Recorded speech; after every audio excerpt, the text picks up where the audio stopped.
All right, the hat of the week is a Nepalese smoking hat, which was used in Victorian times by gentlemen after dinner in combination with a smoking jacket, which I'm not wearing right now, to make sure that their clothes and hair would not smell of cigarette smoke.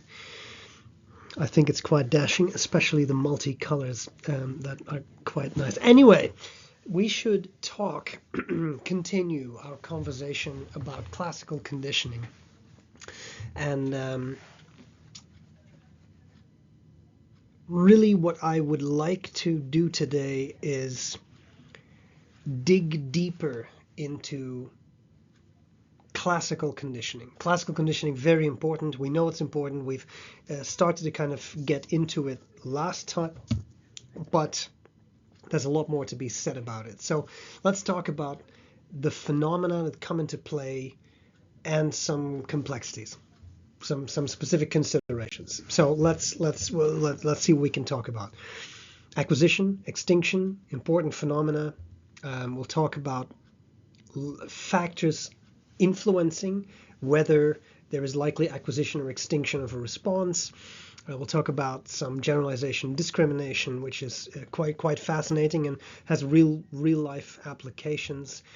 We'll talk about some extensions of classical conditioning, and really get more into sort of examples of specificity. But let's see what we can do first. And I think really the overarching outcome is try and get a better feeling for classical conditioning and factors that influence it, right?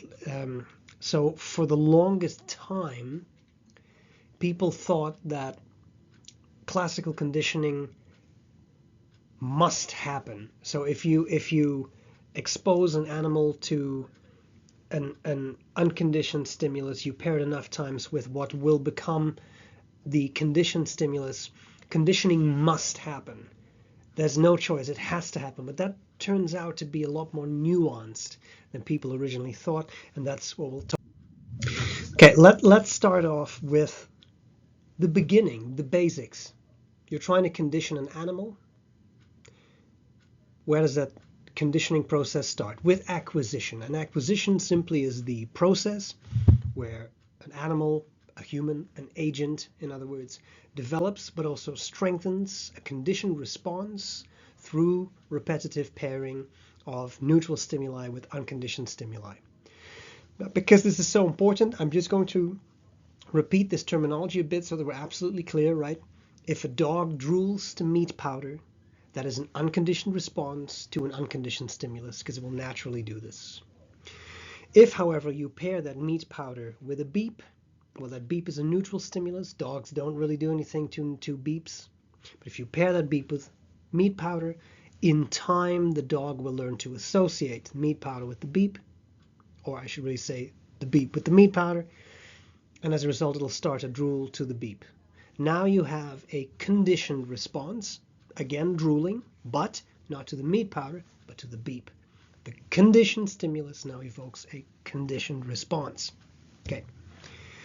What do we know about these kinds of procedures based on research? Well, we know that more intense unconditioned stimuli happen to produce stronger unconditioned responses, but also a faster conditioning process than unconditioned stimuli that are less intense. So, for example, when you give a dog a steak, it'll drool more than if you give it spinach.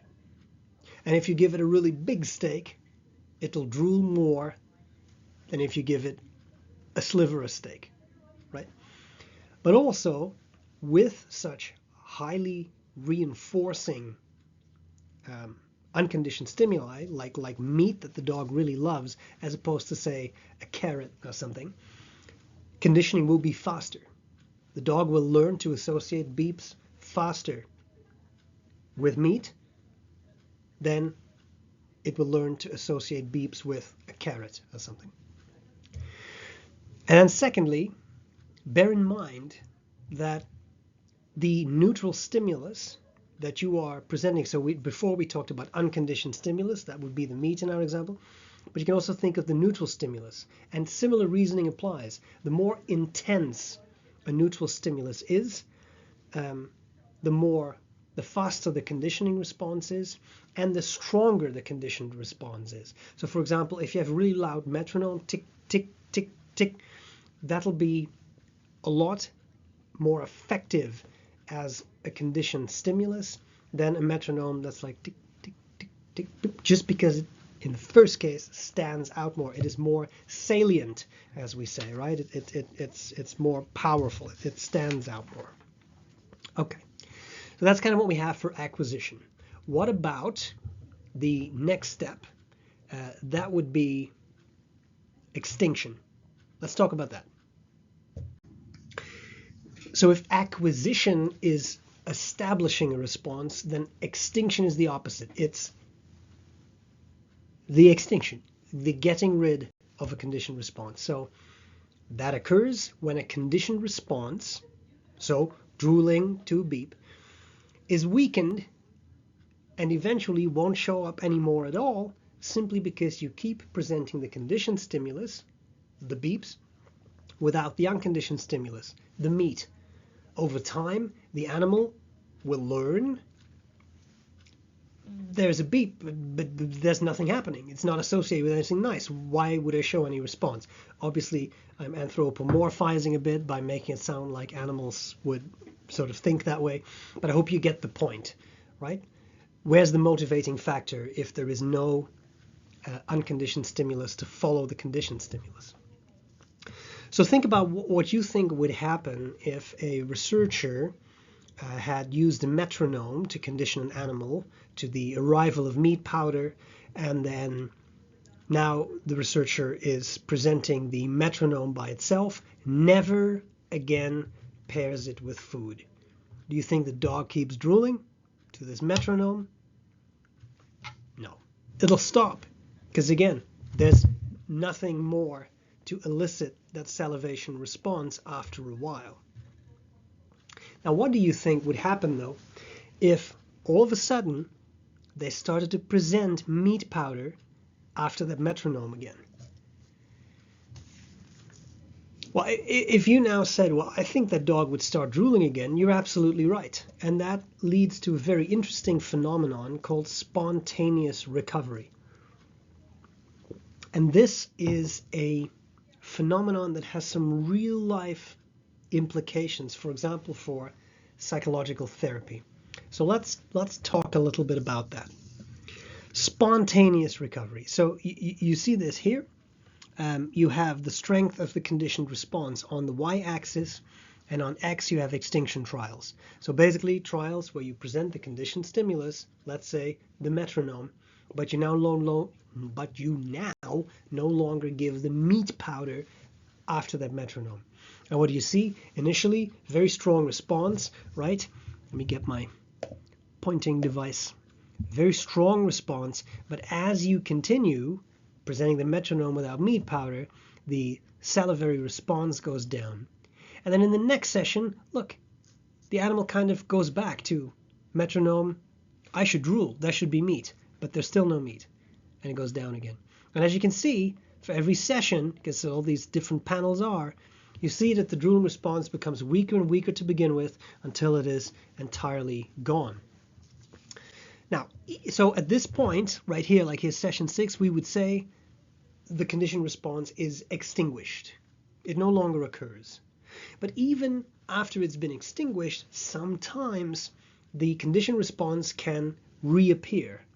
After a break in time, without ever presenting that conditioned stimulus with the unconditioned stimulus again. So for these trials, that metronome was not followed by meat. The dogs, you see at the end of this session, the dogs were, their responses, drool responses, conditioned responses to the metronome were extinguished, didn't occur. Take them out of the cage. Next day, put them back in, and what do you see? They immediately start drooling when they hear the metronome again. Even though at that point, and that's vital, the metronome has not been paired with the meat powder again. Spontaneous recovery. No, I'm back to drooling. No, I'm back to drooling. But as you can see, this drooling response becomes weaker and weaker and weaker and weaker as trials progress until it doesn't really occur anymore, right? Now, what I meant by this has some real implications. Think of psychotherapy. Think of a very classic behavioral therapy. Someone comes into a practice and they have a phobia.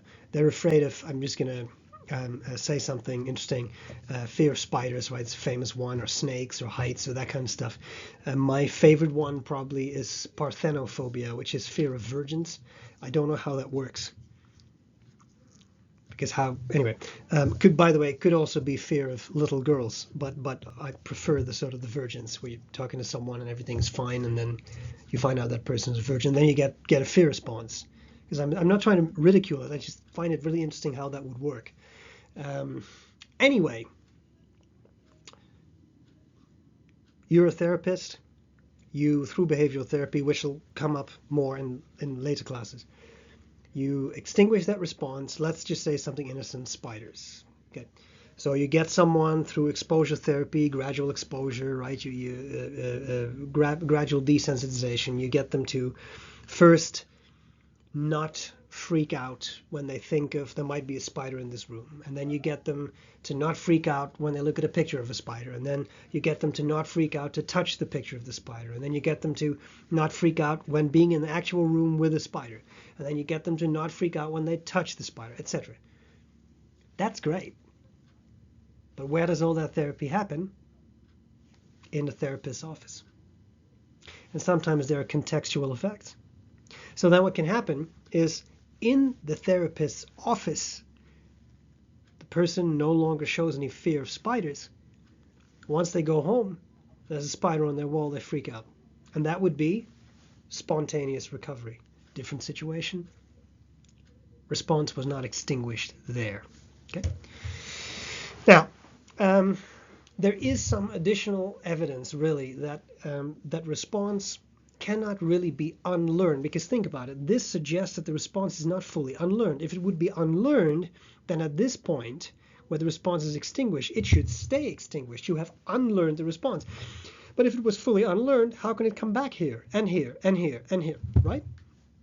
So Ivan Pavlov thought that extinction does not mean unlearning something, but that it actually means learning something new, namely to inhibit the occurrence of a conditioned response in the presence of a conditioned stimulus. And again, I'm anthropomorphizing a little bit, but a dog might think, it doesn't really think, but I'm just using this as an example, a dog might think, I used to drool whenever I heard this metronome. There's no more meat. There's no point drooling. So the dog has to inhibit that drooling response. Again, dogs wouldn't think, hey, metronome, but I hope you understand what I mean. Right? It has to learn a new thing, namely inhibiting the drooling, because it doesn't matter how many metronomes there are, they're never paired with the meat again, right? And more support from this comes from disinhibition. So disinhibition means there is a sudden recovery of a conditioned response during an extinction procedure whenever a novel stimulus is introduced. And I kind of want to talk you through that, because that might be a little tough to imagine. Let's see what we can do. So for example, imagine, let's stick with metronomes and meat. So I take a metronome, neutral stimulus, I pair it with food, let's say meat powder. That's an unconditioned stimulus to our dog. And then initially, of course, the dog will drool to the smell of the meat powder. That would be an unconditioned response. But over time, the dog will learn to associate the metronome with the meat powder, and as a result, it'll develop a conditioned response to the conditioned stimulus, which is the metronome. The metronome now makes the dog drool. Okay. Now we take we start to do extinction trials. So we present the metronome, a conditioned stimulus, but we do not pair it with the unconditioned stimulus anymore. We don't give any meat. There's no meat powder. So it's metronome, nothing. Metronome, nothing. Metronome, nothing, etc. And what do you get? At some point, the dog will still drool a bit, but it'll become a lot weaker. So we call that formally a partially extinguished conditioned response. It's not fully extinguished, because then the dog wouldn't drool, but it's partially extinguished. Okay. And the third step, Now imagine this dog is barely drooling anymore, to the metronome, barely drooling. Now we introduce a strange humming noise, like something that a fan would make or something like that. And now we play the metronome. But now that sound of the metronome has changed a bit because there's also this weird humming, which the dog is not familiar with. And what do you see then? Dog starts to drool again. Full conditioned response, full-on salivation. And this is disinhibition. The response was inhibited, but now it's a little change to the conditioned stimulus. This metronome now paired with a weird buzzing, boom, we're back in business. The extinguished response reappears. And that is very similar to a habituated response that reappears, right? You've been habituated to, but then all of a sudden it can become reactivated, right? So extinction, again, we think it's not really forgetting, because forgetting, all that requires is the passage of time. If you've memorized, say, a poem or something, and you don't recite it to yourself for many, many months, you may forget it. Relearning it will be easier, but you may forget it. If you don't properly study for your exam, so you don't spread out your studying, but you cram the night before the exam, guaranteed that information is going to be gone really quickly. Right? That's the passage of time, but that's forgetting. And neuroscientifically speaking, there's all kinds of evidence to suggest that forgetting is not really forgetting, because you don't really actually lose information in your brain, barring traumatic things, strokes, that sort of stuff. It's still there, but the connections weaken, right? So anyway, disinhibition is not forgetting. It simply requires a conditioned stimulus to not be followed by the unconditioned stimulus. And that is enough to then have the disinhibition process. Okay. Let's move on. So far, I've made conditioning sound like, I don't know if you've picked up on that, but a somewhat useless procedure. Because you pair a random sound, like say a metronome, with meat powder, now the dog drools to the random sound. Okay, hallelujah, but what does that mean? Real life is much more complicated, isn't it? We don't typically have a single stimulus. We deal with multiple stimuli coming in at the same time. So let's talk about that. Let's enter the somewhat murky woods of stimulus generalization. If you could only use conditioning procedures to condition an animal to a single thing, one stimulus, and that one stimulus alone evokes the drooling in the dog or the reduced fear response in humans or whatever, it's not very helpful. Because that would be saying, well, in our therapist's office, only if you show them a tarantula, people are not scared of spiders. But if you show them, like, I don't know if you have them here, in the Netherlands we have something called common house spiders, and they're pretty big, like this, something like this. If you show them that, they'd still be afraid, because you've only extinguished the fear response for tarantulas. But obviously, I wouldn't want someone to not be afraid of tarantulas but fear all other spiders. No. I want them to be not afraid of spiders. Big, small, brown, black, whatever, right? Okay. So, fortunately, we don't really have to worry, because conditioning works a little differently than that. So, there is a phenomenon called stimulus generalization, and it is exactly what the name implies.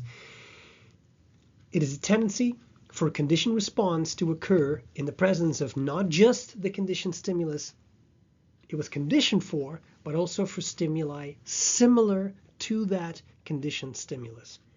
And if you found that definition a little vague, I don't blame you. I'll give you a very quick overview. Imagine that you condition a dog to drool to a 500 hertz tone, a sound. Well, then I can promise you now the dog is also going to drool to a 550 hertz tone or a 450 hertz tone. Now, remember, higher hertz means higher pitch, so a higher pitch tone. However, a 1000 hertz tone is much higher in pitch than a 500 hertz tone. Would the dog drool there? That's a good question. So let's explore this a bit. the more similar the conditioned stimulus, the more similar the stimulus is to the original conditioned stimulus, the stronger the conditioned response. And this should stand to reason. As I just said, conditioned to 500 hertz, dog will also drool to 550 hertz, probably also drool to 575 hertz, probably also drool somewhat to 600 hertz. But 1500 hertz, that's a whole different ballgame. That's a much higher pitch tone.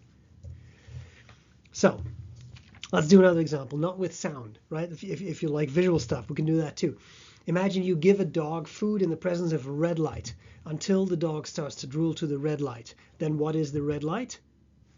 Conditioned stimulus, right? And the drooling to the red light, conditioned response.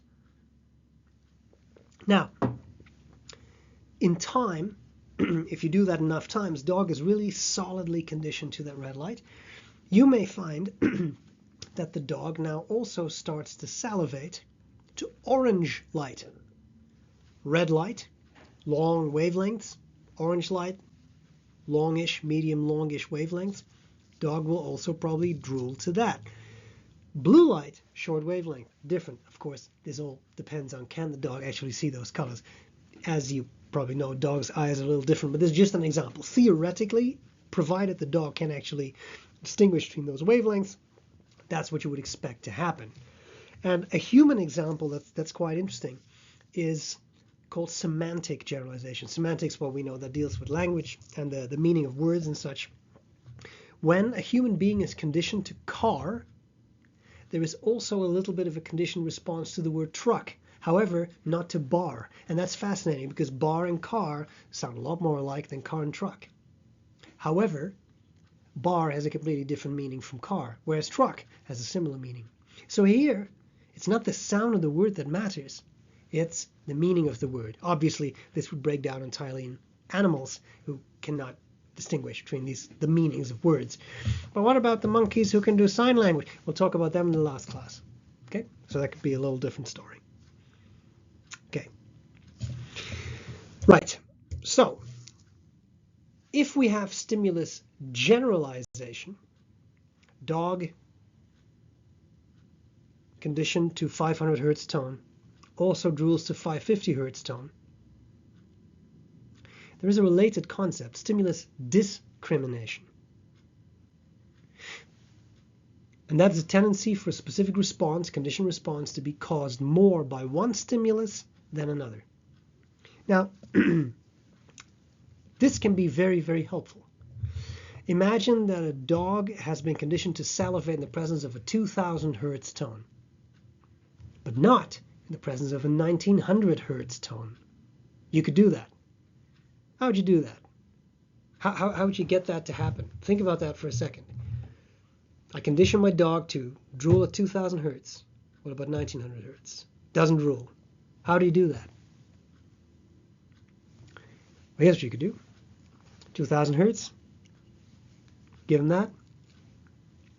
Give him 1000 hertz. No reward, no reinforcer, right? No meat. Once they figured that out, it has to be 2000, higher tone, not 1000, lower tone, 1100, 1200, 1300. Until you get to a point where a dog cannot tell the difference. A dog probably cannot tell the difference between a 2000 hertz tone and 1999 hertz tone. I don't think human beings would be able to do that either, although our hearing is very sensitive. Anyway, I think that at some point, of course, you get to a challenge.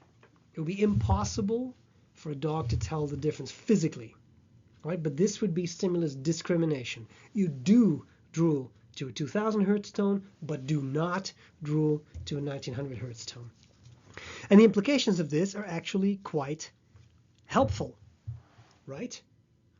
Because not only do you now know that you're able to condition the dog, but you know that the dog, by extension, can distinguish between a 2000 and 1900 hertz tone. Because if it would be impossible for that animal, which cannot tell you, oh yes, I hear the difference between these two tones, animal cannot do this. So if you find that you are able to condition this, you know for a fact the animal can distinguish between those two tones. And we've just talked about how you would test to train for this. And in human beings, this is actually very helpful as well, because sometimes it kind of matters what you can distinguish between. Sometimes similar things can actually have quite different meanings. There's quite a difference between you walking through a mall and hearing, "Hey," because that's probably a friend. It's different if you walk through a mall and you hear, "Hey!" That's probably not a friend. Am I right? So it is useful if you can distinguish between these kinds of things, because you may show completely different reactions, conditioned responses, based on what you are perceiving. Okay. A famous experiment that I feel we should talk about a little bit was done by Schenger and Krestovnikova. So they used a discrimination training procedure, and it sounds a little complicated, but it's quite doable. They used a picture of a circle as a CS plus. Remember, that is an excitatory stimulus. And then they used a picture of an ellipse as an inhibitory stimulus. What makes these things excitatory and inhibitory? Well, it's very simple. The circle was used to announce food, and the ellipse was used to announce no food. So in other words, an inhibitory stimulus, because it announces that there is not something coming, right? Now, what these researchers did was they made that ellipse, you can picture that, more and more circle-like, okay? Now, this led to some really interesting results that Pavlov dubbed experimental neurosis. That doesn't sound good. It really wasn't good. The dogs that Schenger and Krestovnikova used as their subjects really got really stressed. They started to freak out as the ellipse became more and more circle-like.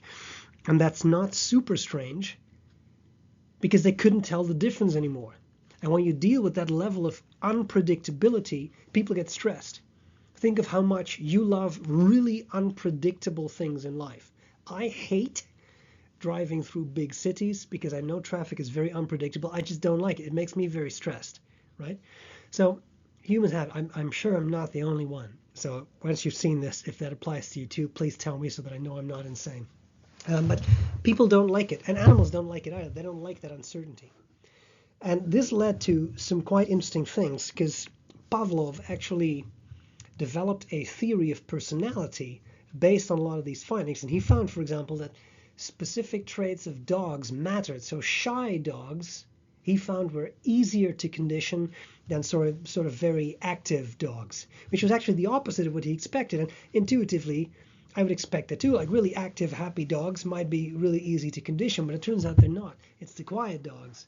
Maybe they pay more attention, who knows? And for the psych folks, it was Eysenck himself, famous psychologist, right, personality psychologist, who then ran with that theory from Pavlov and modified parts of it for his own personality theory. So it's not an uninfluential theory, even though in a personality course you may not necessarily learn much about this experimental neurosis work and Pavlov's interpretation. Okay, let's talk some more about the classical conditioning stuff, but let's talk about some extensions. So we've now covered the basics, and you know something about specific contingencies. We talked about that last time. So the order or the timing in which what is to be the conditioned stimulus and the unconditioned stimulus follow each other. We've talked about that. There are some other things. So you can extend the classical conditioning paradigm in different ways. So you now know about the stimulus order, stimulus timing, you know about acquisition, you know about extinction, you know about generalization, discrimination of stimuli. Let's talk about three more things that you can kind of use to extend this paradigm. The first is higher order conditioning, and higher order conditioning is an extension of first order conditioning. First order conditioning is what we have been talking about up to this point. That's what you see here. You have metronome, follow it with food, dog drools, initially unconditioned response to the unconditioned stimulus. In time, metronome, causes the dog to drool. Conditioned response to conditioned stimulus. Notice that this conditioned stimulus has a sub 1. Why does it have that? Because the sky is the limit. What if you say, okay, dog now understands metronome. Now we're going to show a light. A light followed by a metronome. Would you then, at some point in time, be able to teach this dog, the light announces the metronome announces the meat, you should start drooling once you see the light? And that would be higher order conditioning. Not just first order, but higher order. And it turns out that yes, in time, the dog will learn to drool. Research bears this out time and again, to the light. So far pretty good. Yeah. Can you continue doing that? Not really. Once you get to third order, so let's say, what do we have? A vibration. I'm trying to think of different sensory stimuli. A vibration announces a light, which announces a metronome, which announces meat powder, becomes hard. It can be done. Beyond that, becomes harder and harder and harder. And you also should wonder, like, how useful is that really? So that would be useful. Why is this useful? Because stimuli in real life barely ever exist in isolation. Almost always are there different things that are happening in life, different stimuli reaching your brain. So metronome meat, metronome meat, metronome meat. That's not really what we do in life, is it? So there you go. Higher order conditioning. What is the second extension to classical conditioning? Sensory preconditioning, which is quite interesting. The definition is a little difficult maybe, but give me a second, I'll make it concrete. Sensory preconditioning occurs when one stimulus is conditioned as a conditioned stimulus. Another stimulus that used to be paired with it can also become a conditioned stimulus. I know that's a slightly hard to follow definition, so I'm just going to make it concrete, and I think then it's going to make a lot of sense to you. Imagine that you have a preconditioning phase in which a tool shed is associated with wasps. Okay, you've got this shed in your backyard, and there's a wasp nest on it. Okay, well then, the tool shed, it's a neutral stimulus. Most people don't have any strong response to tool sheds. Becomes associated with wasps. Wasps used to be neutral, but unfortunately, so we have neutral stimulus sub 2, neutral stimulus sub 1, tool shed and wasps respectively. But now you get stung. A wasp stings you. So the wasp, neutral stimulus 1, because of the sting, that's painful, people don't like it. Sting is an unconditioned stimulus, quite painful with wasps. That now leads to fear. Now, sting to fear, that's unconditioned stimulus to unconditioned response. You don't like wasps. Now you're done with wasps for a bit. So if this happens to you, it certainly happened to me as a kid. I was walking like happy young B.R.E. walking through the backyard, and I kind of, as kids are, flopping my arms around. I closed my arm, and in my armpit I trapped a wasp. What is the probability of that? I can tell you it's very low. But of course, that animal, bang, that stung me straight ahead. And for years, I was scared of wasps, right? This is a fear response. So now you have conditioned stimulus 1, the wasps, and there's a fear response, a conditioned response. But now this sensory preconditioning implies that now the tool shed, which used to be neutral, but which had a wasp nest on it, so in other words, your conditioned stimulus is present there. Now the tool shed also evokes fear. Even though the tool shed didn't sting you, right? It now evokes fear as well. And that, again, sensory is called sensory preconditioning.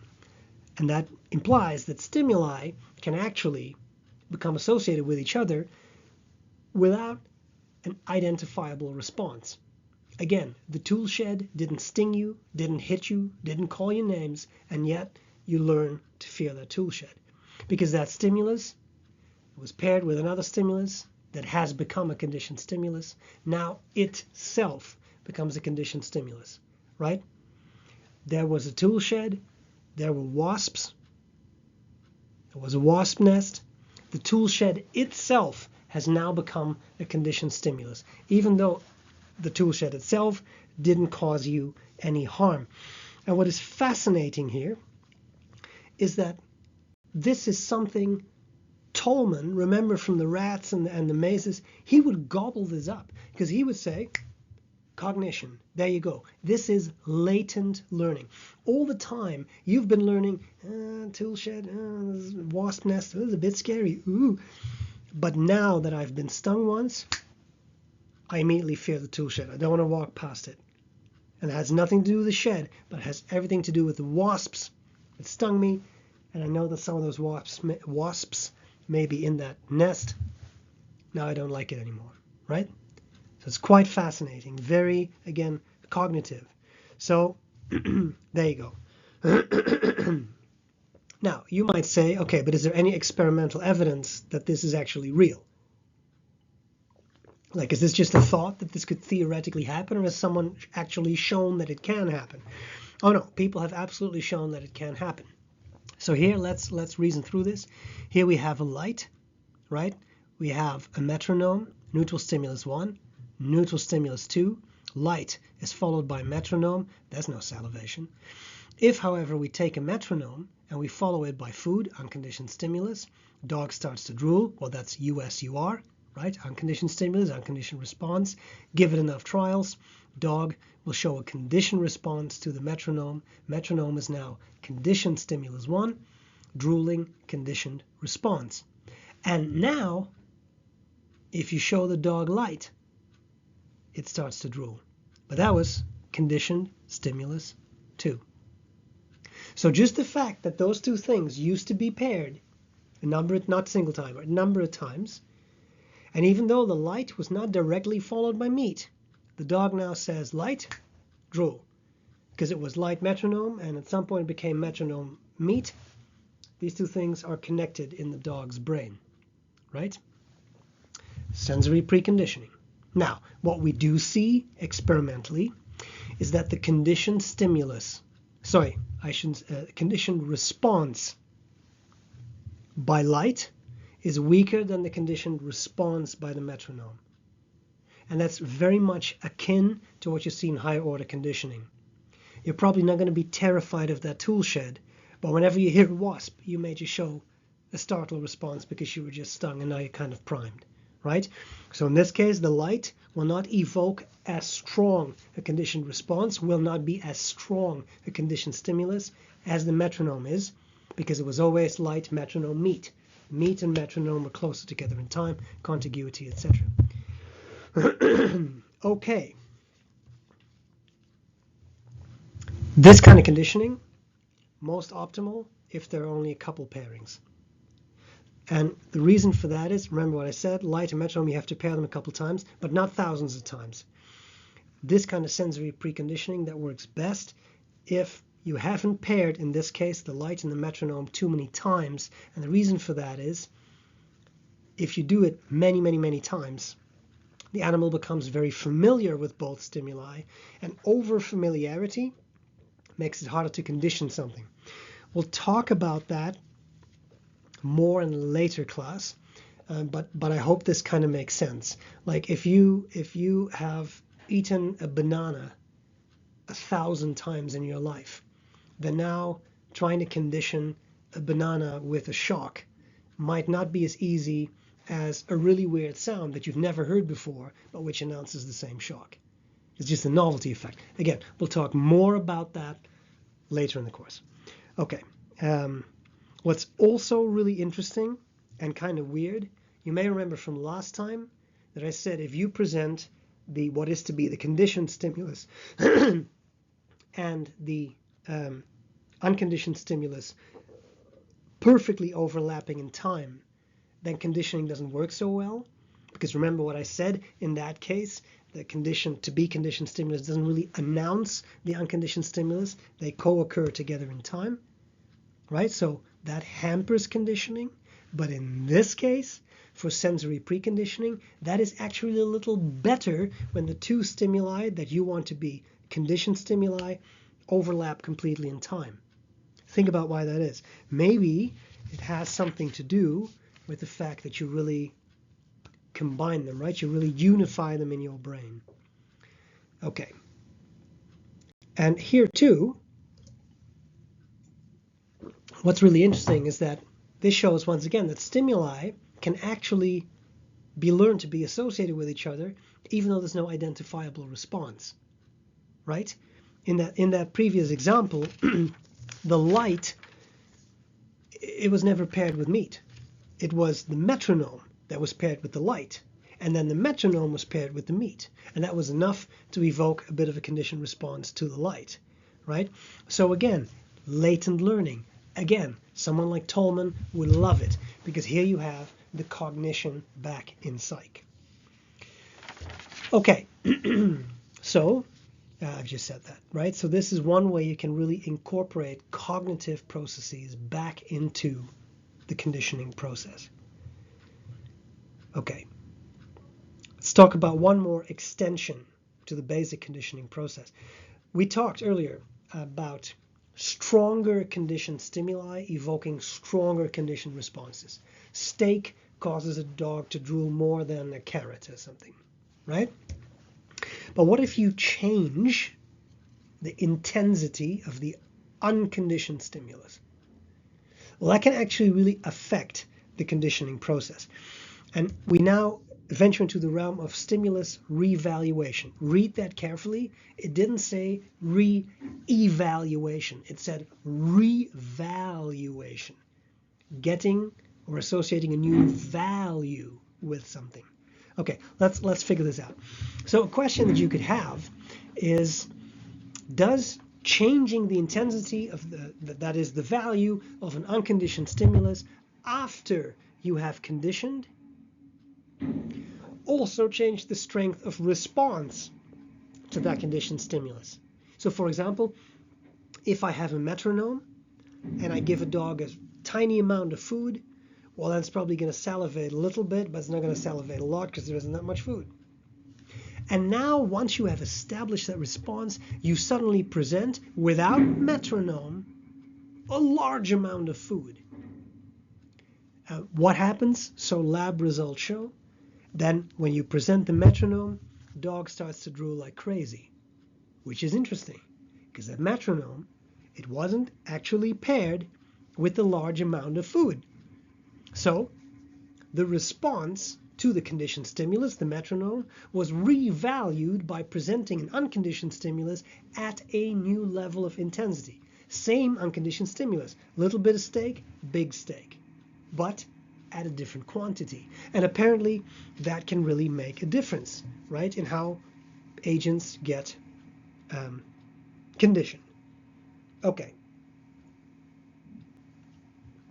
The last thing I would like to do, as we are talking about some of the basic stuff in conditioning, but also some of the complexities in conditioning, is talk about specificity in classical conditioning. So what we have done up to this point is we have just considered 3 ways in which classical conditioning can be extended or can be strengthened. It can be altered somehow. We've talked about higher order conditioning. We've talked about sensory preconditioning. And we've just talked about unconditioned stimulus revaluation. Okay. So these are all ways in which that conditioning, you can extend it, you can strengthen it, you can affect it somehow. This is what science is, right? Like you manipulate little parameters. What if we do this? What if we do this, right? And we've learned that even in the absence of direct pairing between a neutral stimulus to become the conditioned stimulus and an unconditioned stimulus, you can still affect that conditioning process. However, and this is kind of what I alluded to at the start of the class, for the longest time, people thought classical conditioning must occur. If you pair a neutral stimulus and an unconditioned stimulus enough times, there will be conditioning. Basta. Period. Doesn't matter. It's going to happen, whether you want to or not. It must happen. Well, that turns out to not be true. Think about how many times, I may be particularly clumsy, but think about how many times you have stubbed your toe on a table. But I bet you don't have a table phobia, right? So what gives? How come? How can that be the case? Well, that's because classical conditioning is not a given. It's not an automatic process. Yes, it will often occur, but there are all kinds of little variables that have to be in place for that to happen. Specific stimuli, specific circumstances, and if they're not there, there may not be any conditioning. And I now want to discuss 4 of these special cases, circumstances, stimuli with you, and I'm done for today. Let's start off with overshadowing. All of these have beautiful and sort of poetic names. Overshadowing. Okay, so overshadowing.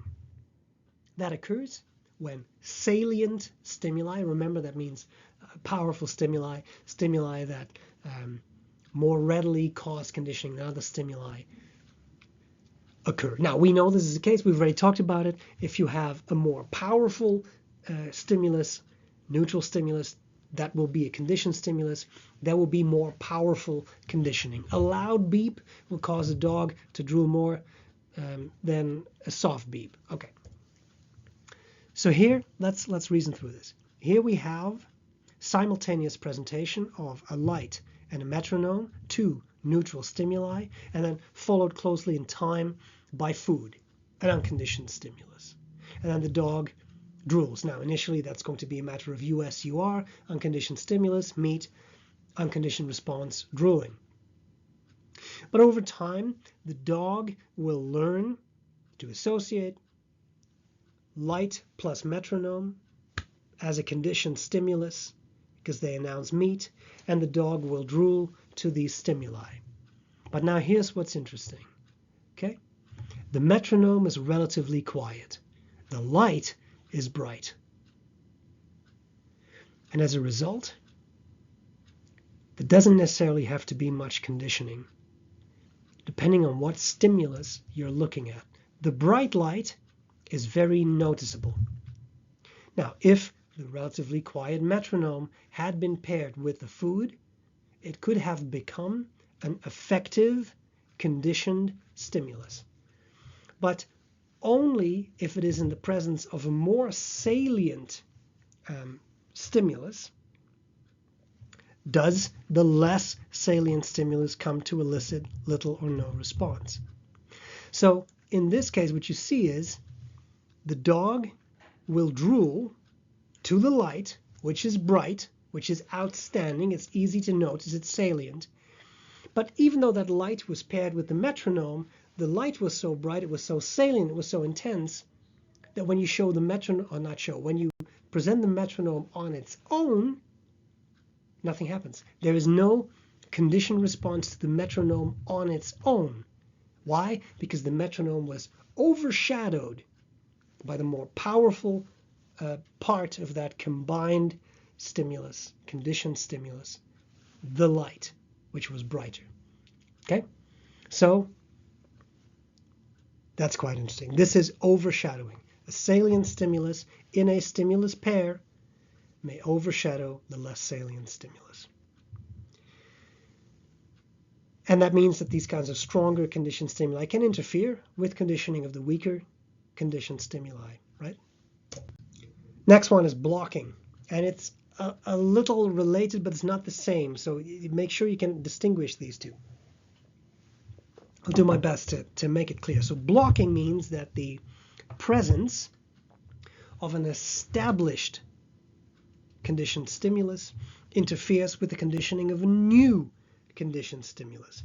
And that, again, that means it's somewhat similar to overshadowing, except the compound stimulus, right, now consists of a neutral stimulus and an already conditioned stimulus rather than 2 neutral stimuli. Previous example, light and metronome, both equally unconditioned. You start to condition with them together as a compound stimulus. But here we have a different situation. Here we have a light we pair it with food, the dog will drool to the food. This is USUR, unconditioned stimulus to unconditioned response. Over time, dog starts to show a conditioned response. The dog will drool to the light because the light has become a conditioned stimulus. Now, once that has happened, we add to the light a metronome. And then again, we present food. So remember, the dog is already conditioned to the light at this point. We add the metronome, we give the dog food, and what do you see? In time, the dog will drool to the light, right? That would be a conditioned response, but the dog does not learn to drool to the metronome.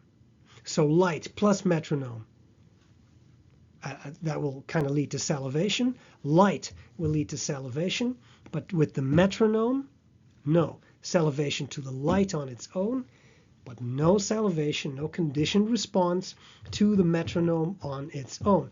So in other words, presenting things together, closely together in time, is not enough for conditioning to respond. The old folks like Pavlov, they would say, but it must occur. Enough trials should make this dog conditioned to this compound stimulus. But lab work does not bear this out. This is the blocking effect, right? So maybe, like, it could be that the light announces the food, but the metronome doesn't add any information. The dog does not anticipate more. So now you're starting to deal once again with cognitive phenomena like expectations. That's something Rescorla would talk about. We'll talk about Rescorla and Wagner in the next class. But here you really start to see, again, there seems to be some sort of cognitive process going on. It's not the unbearable automaticity of being. Or like light metronome, boom. No, it doesn't work that way. Okay? Now we have a third interesting variable, and it's called occasion setting. That means that that occurs when one stimulus elicits a response in the presence of another stimulus. So for example, the dog may be presented with a situation where a metronome is paired with food, but only if a background light is on. If the light is off, doesn't matter how many metronomes there are, they will not announce food. So in time, the dog will learn to drool to the metronome. But again, when the light is off, doesn't matter how many metronomes there is no food. And what's interesting is that in this case, the metronome only elicits salivation in the dog when that light is on. When the light is off, there is no salivation. So now the occasion really matters. And this has some real